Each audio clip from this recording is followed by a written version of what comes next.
গিয়েছে। ধুর, এটা একটা পিঠে হলো, মনে হচ্ছে যেন কাঁচা চালের গুঁড়ো খাচ্ছি। তুমি ফেলে দিলা, আমার বোন কত কষ্ট করে পিঠেটা বানালো আর তুমি।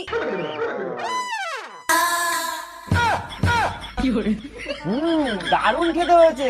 তোমাকে তো এই দাঁড়া, এইরকম লাঠি নিয়ে বরের পেছনে না দৌড়িয়ে নিজে একটু সাজগোজ কর, দেখবি বর তোর গুণ গাইছে। আমি তো আমার চুলটাকেই ঠিক করতে পারছি না, সবার কথা শুনে কলার পেস্টও লাগিয়েছি। আরে কলার পেস্ট খুব নোংরা আর দুর্গন্ধ, তার চেয়ে বরং তুই এই ডাব 10-in-1 ডিপ রিপেয়ার ট্রিটমেন্ট মাস্কটি ব্যবহার করে দেখ।